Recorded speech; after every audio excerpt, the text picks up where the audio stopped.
j'ai vu de quoi t'allais parler parce que Aude me brief au standard 5 minutes avant en me disant tiens il y a eu ça, c'est super et pas de chance pour Rémi. Je comprends que tu regrettes d'ailleurs. Pourquoi oui, on va parler des comment on peut appeler ton sujet, des cadeaux qu'on regrette. Est-ce que vous avez déjà fait des cadeaux que vous avez regrettés? Ça peut être des petits cadeaux, des beaux cadeaux, un cadeau mignon, un truc. Et Rémi regrette d'avoir fait un cadeau. Tu fais quoi dans la vie, Rémi, avant de nous parler du cadeau que t'as fait? Moi, je travaille dans une usine. D'accord. Je monte, j'emballe pâtes, creusets. Ah, les creusets, trop bien. Les creusets. Ah bah oui, Haute-Savoie 7-4. Ouais. C'est quoi le creuset? Le creuset, c'est les petites pattes, carrées. À la fin. Enfin, comme avec une petite croix. Et c'est pour ça que ça s'appelle creuset. C'est un peu creusé. En fait, on en a mangé, j'ai un stagiaire. On est allé faire une émission en Savoie. À Tignes. On était parti à Tignes. On avait mangé des creusets. On avait mangé j'avais fait goûter au plat au restaurant. Ah, je crois que c'est des pâtes normales. T'avais pas aimé. Ah bah oui, je suis un peu difficile. J'ai un stagiaire à part purée saucisse. Non mais ça va. Et le pâté. Parce que Rémi, je peux te dire que j'ai un stagiaire mange vraiment que du pâté en croûte. Je suis un fan de pâté en croûte. Le mec n'a aucune diversité. Avec un peu de carottes râpées. Non mais c'est vrai. Ça va. T'es pas. Alors je crois qu'il y a un DJ qui est en train de mixer dans le bâtiment. On va lui dire juste de. Ouais, j'y vais. Une soirée. C'est Kung, il est pas parti. On avait Kungs en invité hier soir. En tout cas, souhaite bienvenue à Rémi. Explique-nous le cadeau que tu as fait que tu regrettes alors. Ouais, alors moi, il m'est arrivé, j'ai acheté un cadeau que je regrette bien. J'avais une copine, je suis resté un petit peu, plus ou moins 2 ans avec. Et mais elle habitait vachement loin, tu vois, de chez moi, à peu près 1h30. Et je me suis dit, je vais lui offrir un scooter. Donc je mets de l'argent de côté, je lui offre un scooter. Putain, j'ai jamais fait un cadeau comme ça. Ouais, c'est un beau cadeau là. Donc j'achète un scooter. Un scooter neuf, t'as payé un vrai scooter? Ouais, un scooter neuf, mais pas vraiment cher, tu vois, 1200 balles, j'ai payé. Attends, mais pour un cadeau, 1200. C'est un SMIC déjà. Attends, mais c'est plus que le SMIC, c'est 1000 €. Attends, mais bon, tu vois. Attends, mais ça faisait combien de temps que tu étais avec la meuf pour lui filer un scooter? Ça faisait un peu moins de 2 ans à ce moment-là. Ah, c'est beaucoup. 1200 €, franchement, même pour moi. Mais t'as fait quoi? T'as mis de côté en fait ton salaire de l'usine et tout ça pour lui offrir ça, quoi? Ouais, puis j'ai eu l'occasion d'acheter un truc qui valait 1500 à 1200, donc j'ai dit allez, c'est le moment de lui offrir. Ah oui, t'avais une promo. Ouais, mais excuse-moi, c'est énorme. Ah bah ça reste cher. Même si tu l'aimes.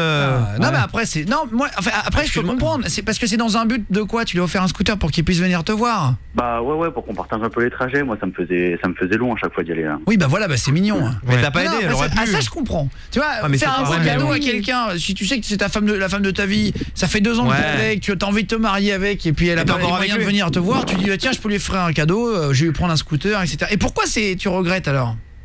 Ouais, alors parce que l'histoire c'est que du coup maintenant elle a emménagé chez son père qui habite à côté de chez moi, donc déjà le scooter plus à grand chose.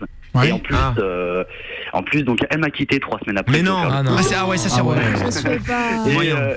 Et tous les matins elle passe devant chez moi tranquillou pour aller voir son nouveau mec et pour aller au travail. Mais elle passe avec le scooter?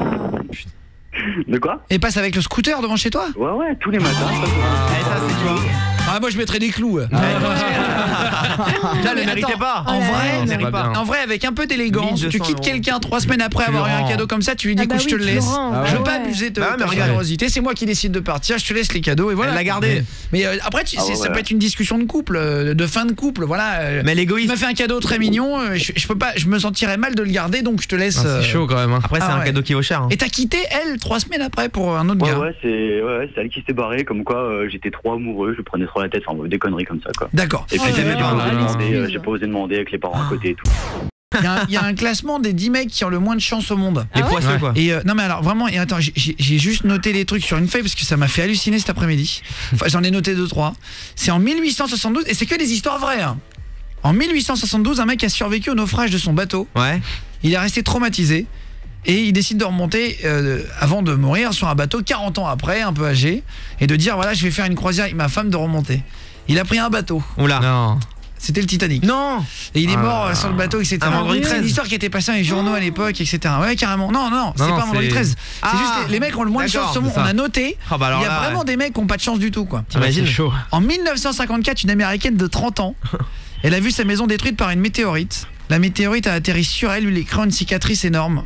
C'est la seule personne au monde à avoir été touchée par une météorite sans mourir. La pauvre. Au moins elle a envie. Mais là t'as pas de chance là. Bah en fait, ça touche le bras, en fait, c'est un caillou. Bah oui.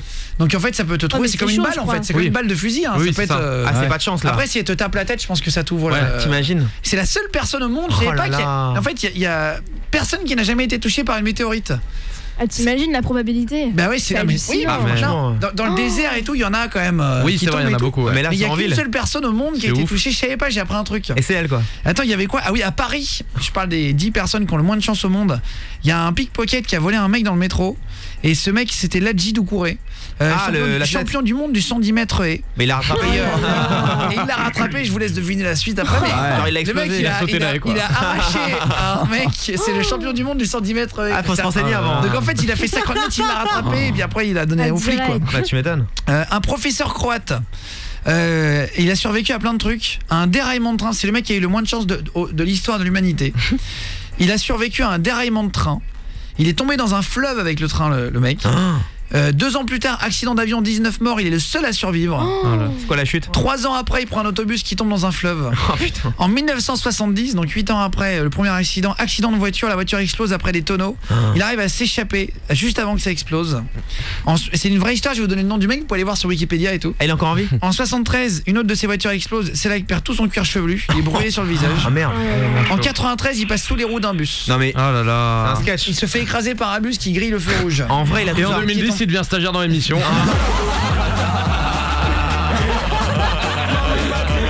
Et aujourd'hui, il s'appelle Julien Stagiaire. Non, il s'appelle Selak, S-E-L-A-K. Vous tapez professeur croate, Selak, machin, je sais plus le nom. S-E-L-A-K. Et vous allez voir, il fait partie des 10 personnes les moins. Ah lui il a de la chance au final. Les plus malchanceuses au monde. Ouais, mais attends, t'imagines, à chaque fois qu'il prend un truc, moi je prends pas l'avion avec galère, lui. Ah, c'est la gaffe le mec.